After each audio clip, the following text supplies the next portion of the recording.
আগের ভিডিওতে আমরা দেখেছি যে ম্যাট্রিক্সের ইনভার্স দিয়ে আমরা কিভাবে সমীকরণের সমস্যার সমাধান করতে পারি, এবং আমরা সেটা 2x2 এর জন্য করেছিলাম, এবং ভবিষ্যতে হয়তো আমরা 3x3 এর জন্য করব, কিন্তু 4x4 এর জন্য করব না, সেটা অনেক বেশি দীর্ঘ হয়ে যাবে। এবং আমরা মূলত এটাই বলি যে মানে এটা n/n এর ক্ষেত্রেও প্রযোজ্য হবে, এবং সেটাই হচ্ছে মানে তোমরা যদি বীজগণিতের ক্লাস করে থাকো তাহলে সেখানে হয়তো ম্যাট্রিক্সের গুরুত্ব সম্বন্ধে তোমরা সেই জিনিসটা জানবে। তবে এখানে আমি তোমাকে মূলত যে জিনিসটা দেখাবো সেটা হচ্ছে এমন কিছু বিষয় দেখাবো যেগুলো হয়তো তোমাদের ভবিষ্যতে কাজে লাগবে, যখন তোমরা কলেজে উঠে রৈখিক বীজগণিত বা লিনিয়ার অ্যালজেব্রা ক্লাস নিবে, তখন হয়তো সেটা তোমাদের কাজে লাগবে। কিন্তু এখানে সবচেয়ে ভালো জিনিস হলো যে আমার মনে হয় এটা তোমাকে বুঝতে অনেক সাহায্য করবে যে ম্যাট্রিক্স হচ্ছে কোনো সমস্যা প্রকাশ করার অনেকগুলো উপায়ের মধ্যে একটা। আর মজার ব্যাপার হচ্ছে এগুলো জিনিস যদি আমরা একইভাবে প্রকাশ করা যায় তাহলে আমরা সেই সব সমস্যাগুলোকে বলি একই। এটা গণিতের ভাষায় আমরা বলি আইসোমরফিজম। এটা সমস্যার সাথে আরেকটা সমস্যার মিল খুঁজে পেলে আগের সমস্যাটাতে যা করা হয়েছিল পরেরটাতেও আমরা একই কাজ করি। তাহলে চলো আমরা আমাদের কাজে ফিরে যাই, মানে আমরা আমাদের নতুন পদ্ধতিটা দেখি যেটা আমি তোমাদের দেখাতে চাচ্ছি। তাহলে ধরি যে আমার কাছে যে কোনো একটা ভেক্টর আছে। ধরি ধরি আমার কাছে আছে একটা ভেক্টর এ, এবং আমি এই এ কে শুধু কলাম ভেক্টর হিসেবে লিখব। তবে তোমার একটা জিনিস মনে রাখা উচিত, এটা কিন্তু মানে মানুষের সৃষ্ট জিনিস, মানে এগুলো কিন্তু আমি এটাকে অনেকভাবেই লিখতে পারতাম, কিন্তু মানে মানুষ যেভাবে বানিয়েছে আমি সেভাবেই লিখছি, সুতরাং আমি এটাকে কলাম ভেক্টর আকারে লিখছি। তাহলে এ সমান হচ্ছে 3 এবং -6, এবং আমি 3 কে ভেক্টর এক্স এবং -6 কে ভেক্টর ওয়াই উপাদান হিসেবে দেখতে পছন্দ করি। তারপরে ধরি আমার কাছে যে কোনো একটা ম্যাট্রিক্স বি আছে, দুঃখিত, যে কোনো একটা ভেক্টর বি আছে, এবং ভেক্টর বি এর উপাদানগুলো এগুলোকে আসলে কল্পনা করে নিতে হবে, এবং ঠিক মতো কল্পনা করতে হবে যেন আমরা ঠিক মতো অঙ্কটা করতে পারি। তাহলে ধরি এটার উপাদানগুলো হচ্ছে 2, 2 এবং 6। এখন আমি এটা জানতে চাই যে ভেক্টর এ এবং বি এর মধ্যে এমন কোনো সংযুক্তি বা কম্বিনেশন আছে কিনা। এটা যে কোনো কিছু হতে পারে, যেমন 3 গুণ ভেক্টর এ 4 গুণ ভেক্টর বি, বা 5 গুণ ভেক্টর এ 10 গুণ ভেক্টর বি। যে কোনো ভাবেই হোক এমন কোনো কম্বিনেশন আছে কিনা যে কম্বিনেশনের মানে এ আর বি এর যে কম্বিনেশনের মাধ্যমে আমি আমার ভেক্টর সি পাবো। এবং আমরা ধরি যে সি সমান হচ্ছে সি সমান হচ্ছে ভেক্টর 7 এবং 6। এখন দেখি আমরা মানে গ্রাফের মাধ্যমে আমরা জিনিসটাকে বা এই পুরো ধারণাটাকে আমরা দেখতে পারি কিনা। এখন অক্ষ আঁকার জন্য আমাদেরকে প্রথমে যেটা দেখতে হবে, এখানে ধনাত্মক এবং ঋণাত্মক মান কয়টা আছে। এখানে যেহেতু 3 এর সাথে একটা ঋণাত্মক মান আছে, তো মানে আমাদের ধারণা পেয়ে গেলাম। এখন তাহলে আমি আমার অক্ষগুলোকে এখানে এঁকে ফেলি। দাঁড়াও, এটাকে একটা ভিন্ন রং দিয়ে আঁকি। তাহলে ধরি এটা হচ্ছে আমাদের ওয়াই অক্ষ বা ওয়াই অ্যাক্সিস, এবং এখানে আঁকবো আমাদের এক্স অ্যাক্সিস। আমরা বাকি অক্ষগুলো আঁকছি না কারণ আমাদের মানে এখানে আর কোনো মান নেই সেরকম যেটা ওই অক্ষে যাবে। তাহলে এটা হচ্ছে আমাদের এক্স অ্যাক্সিস। তাহলে আমরা ভেক্টরগুলো আঁকবো। আমি প্রথমে আমার এ ভেক্টরটাকে আঁকি। তাহলে এটা হচ্ছে 3 এবং -6। তাহলে আমাকে এখানে ডান দিকে 3 ঘর যেতে হবে, তারপরে আমাকে নিচের দিকে যেতে হবে 6 ঘর, নিচের দিকে 6 ঘর যেতে হবে। তাহলে আমার আমার বিন্দুটা হবে, ভেক্টরের বিন্দুটা হবে এই বিন্দুটা। তাহলে আমরা কেন্দ্রবিন্দু বা অরিজিন থেকে আঁকলাম, ভেক্টরটা দেখতে এরকম হবে। এবং এটাকে কিন্তু অরিজিন থেকে আঁকা দরকার নেই, এটা তুমি যে কোনো জায়গা থেকে আঁকতে পারো, এটা তোমার উপর। মানে আমি শুধু এখান থেকে মানে নিজে নিজে ইচ্ছায় আঁকলাম, তবে তোমাকে ভেক্টরের দৈর্ঘ্য এবং মাপটা ঠিক রাখতে হবে। তাহলে এটা হচ্ছে আমাদের ভেক্টর এ। আমরা এ কে এখানে সবুজ রং দিয়ে চিহ্নিত করে দিই কারণ এটা আমাদের ভেক্টর এ। এখন আমরা ম্যাজেন্টা রং দিয়ে বি আঁকবো, সুতরাং বি কে আমরা চিহ্নিত করে দিই। এটা হচ্ছে তাহলে বি। এখন বি আঁকি, যেটা হচ্ছে 2 এবং 6। তাহলে এখানে আমরা 6 ঘর উপরে উঠি, 2, 3, 4, 5, 6। তাহলে এখানে 2 এবং 6। তাহলে আমাদের ভেক্টরের বিন্দুটা হবে ঠিক এই জায়গায়।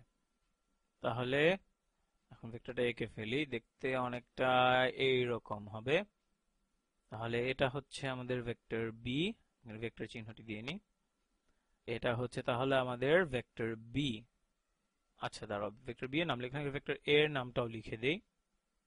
তাহলে এটা হলো ভেক্টর এ। এখন আমি যেটা চাই, আমি ভেক্টর এ আর বি এর এমন কিছু কম্বিনেশন নিতে চাই যেন আমি ভেক্টর সি পাই। তাহলে সেটার জন্য আমরা আগে ভেক্টর সি কে এখানে এঁকে দেখি যেটা কিরকম হয়। তাহলে সি দেখতে কিরকম হবে, এটা হচ্ছে 7, 6। তাহলে এখানে আমাদেরকে ডান দিকে 7 ঘর পর্যন্ত যেতে হবে, 6, 7, এবং উপরে হচ্ছে 6, তো এটা তো দেয়াই আছে। তাহলে এটা হবে আমাদের এই বিন্দুটা, এটা হচ্ছে আমাদের সি। তাহলে এটাকে এঁকে ফেলি। এটা দেখতে অনেকটা অরিজিন থেকে আঁকতে হবে, এটাকে দেখতে অনেকটা এইরকম হবে। তাহলে এটা হচ্ছে আমাদের ভেক্টর সি। দাঁড়াও, নামটা লিখে দিই এখানে। এটা হচ্ছে ভেক্টর সি। এবং আমাদের মূল সমস্যাটা কি ছিল? আমরা বলেছিলাম যে আমি এর সাথে কিছু গুণিতক যোগ করব এবং বি এর সাথে কিছু গুণিতক যোগ করব, তারপরে আমরা যেন সেটার মাধ্যমে সি পাই, সেটা আমরা দেখব। তাহলে ধরি যে আমরা এর সাথে এক্স গুণ করব এবং বি এর সাথে ওয়াই গুণ করব। তাহলে সেভাবে আমরা বের করব। তাহলে আমি মূলত যেটা বলতে চাচ্ছি, আচ্ছা ধরো আমি রংটা বদলে একটা ভালো রং দিয়ে এখানে লিখি। তাহলে ভেক্টর এ গুণ এক্স, এটা হচ্ছে ভেক্টর এর যতটুকু আমি নিব, যোগ ভেক্টর বি, ভেক্টর বি গুণ ওয়াই, এটা হচ্ছে বি এর যতটুকু আমি নিব, সমান হবে ভেক্টর সি।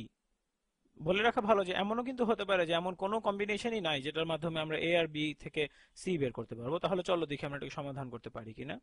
তাহলে চলো আমরা এ বি এর মান বসিয়ে দিই এখানে। তাহলে এর মান হচ্ছে ভেক্টর 3 এবং -6।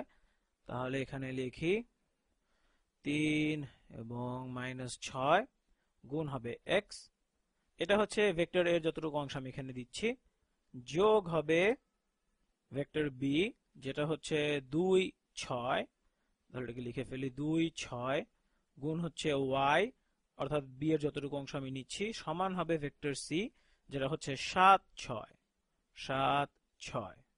এখন ম্যাট্রিক্সের গুণকে আমরা যেভাবে সংজ্ঞায়িত করেছি সেটা ব্যবহার করে এই পুরো জিনিসটাকে, এই সমস্যাটাকে আমরা এভাবে লিখতে পারি। 3 -6, 3 -6, তারপর 2 6, 2 6, এবং এখানে এটাকে আমরা এভাবে লিখতে পারি এক্স ওয়াই, এক্স ওয়াই কে এভাবে লিখতে পারি, যেটা সমান হবে সি অর্থাৎ 7 6। এখন এটা থেকে আমরা কিভাবে সমাধান বের করতে পারি?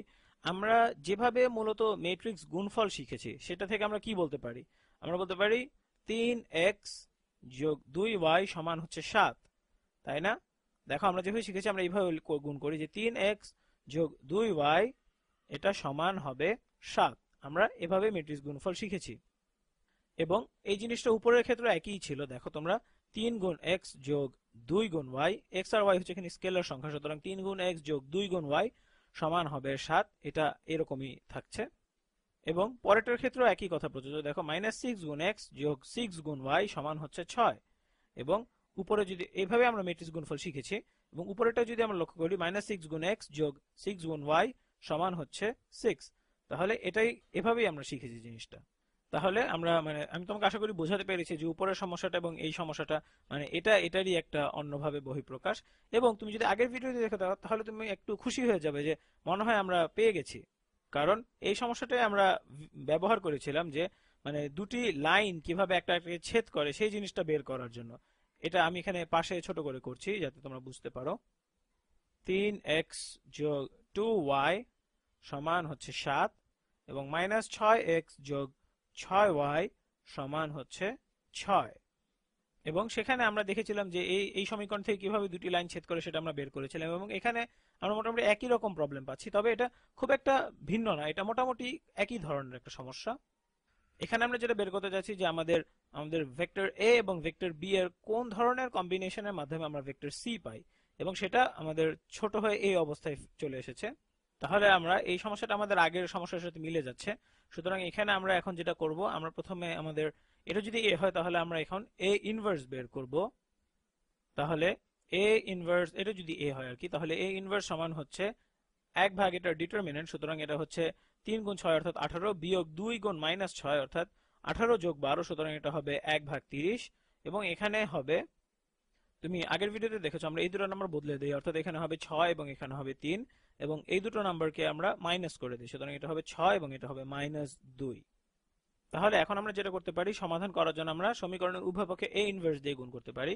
তাহলে a ইনভার্স দিয়ে এটাকে গুণ করলে এটা কাটাকাটি হয়ে যায়, সুতরাং সমীকরণের বাম পক্ষে আমাদের থাকছে x এবং y, এবং সমান হচ্ছে a ইনভার্স গুণ এখানের এই পাশের এই জিনিসটা। তাহলে এটা হচ্ছে 1 ভাগ 30 গুণ 6 -2 6 3 গুণ 7 6।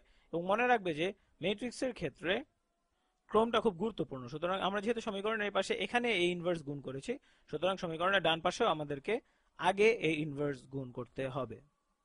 তাহলে চলো আমরা আমাদের হিসাবটা করে ফেলি। এটা আমরা গত ভিডিওতেও করেছিলাম। তাহলে এটা এটা কিরকম হবে? এটা সমান হবে 1/30 গুণ গুণ হবে এখানে, এটা আমরা আগে করেছিলাম 6 গুণ 7, 42 বিয়োগ 6 দুগুণে 12, অর্থাৎ এটা হবে 30, এবং পরেরটা হবে 6 7 42 যোগ 3 6 18, সুতরাং 60, এবং এটা সমান হবে 1 2। এখন এটা আমাদেরকে কি বলে? এই 1 2 এটা আমাদেরকে বলে যে আমরা যদি ভেক্টর a এর এক গুণ এবং ভেক্টর b এর দ্বিগুণ নেই, অর্থাৎ এখানে এই x এর মান হবে 1 এবং এখানে y এর মান হবে 2, তার মানে আমরা যদি এই ভেক্টর a এর এক গুণ এবং ভেক্টর b এর দুই গুণ নিয়ে যোগ করি, তাহলে সেটা সমান হবে ভেক্টর c। তাহলে আমরা দেখি এটা গ্রাফের মাধ্যমে আমরা এটা করতে পারি কিনা। তাহলে এক গুণ ভেক্টর, সুতরাং ভেক্টর a তো ভেক্টর a থাকছে, এবং ভেক্টর b এর দ্বিগুণ যেটা যোগ করলে আমরা পাবো ভেক্টর c। চলো দেখি এটা করতে পারি কিনা। তাহলে আমরা প্রথমে ভেক্টর b এর এক গুণ নিয়ে এটা a এর সাথে যোগ করি, মানে এর মাথার সাথে এর লেজ যোগ করে দেই। তাহলে সেটা এইরকম হবে। আচ্ছা একটু দাঁড়াও, আমি একটু দেখে নিই এটা ঠিক আছে কিনা। যদি এভাবে আঁকি তাহলে এটা ভেক্টর বিটা এরকম হবে। এখানে ভেক্টর বি একটু একটু হিসাব করে নিই জিনিসটা আসলে এটা ঠিক আছে কিনা।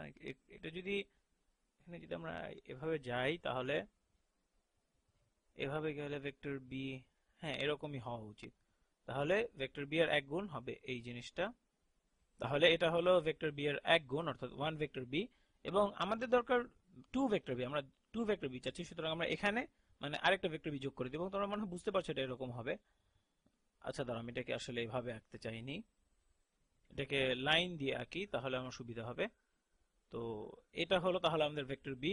তাহলে আমরা পেয়ে গেছি, মানে আমাদের ভেক্টর এর সাথে আমরা ভেক্টর বি দুবার যোগ করলাম, তাহলে আমরা ভেক্টর সি পেলাম। এটা ভেক্টর বি এর মতো একই দিকে আছে। তাহলে আমরা গ্রাফের মাধ্যমে জিনিসটা করে দেখালাম, মানে আমরা নিজেদের কাছে নিজেরা প্রমাণ করলাম, এবং আমরা অঙ্কের বীজগণিতের মাধ্যমে আমরা জিনিসটা করে দেখলাম। তবে যেটা আমাদের সবচেয়ে বড় প্রাপ্তি ছিল এই ভিডিওর, যে ম্যাট্রিক্সের মাধ্যমে আমরা অনেক ধরনের সমস্যার সমাধান করতে পারি, অনেক ধরনের সমস্যা উপস্থাপন করতে পারি। যেমন এখানে আমাদের সমস্যাটা ছিল যে এই দুটি ভেক্টরের কিরকম কম্বিনেশন নিলে আমরা তৃতীয় ভেক্টরটি পাবো। আমাদের আগের ভিডিওর ক্ষেত্রে সমস্যা ছিল যে দুটি লাইন কোথায় ছেদ করবে, এবং যেটা মানে এখানে আমরা বুঝতে পারছি সেটা হচ্ছে সমস্যা দুটো এক না হলেও সমস্যা দুটো খুব কাছাকাছি, এবং মানে এটা মূলত জিনিসটা আসলে একই, সেটাই বোঝা যাচ্ছে। আর সত্যি কথা বলতে কি, গণিতের সবচেয়ে মজার ব্যাপার হলো এই জিনিসটাই। কারণ যখন বোঝা যাবে যে সবগুলো সমস্যা আসলে ভেতরের ভেতরে একই জিনিস, তখন বাইরের সবকিছুই আমরা মানুষরা উপেক্ষা করি। কারণ আমাদের মাথার কাছে একটা দুনিয়াটা আমরা একভাবে দেখতে দেখতে চেষ্টা করি, কিন্তু এখান থেকে আসলে বোঝা যায় যে সবকিছুর একটা মৌলিক ব্যাখ্যা আছে, যেটা আসলে সবগুলো জিনিসকে একসাথে করছে।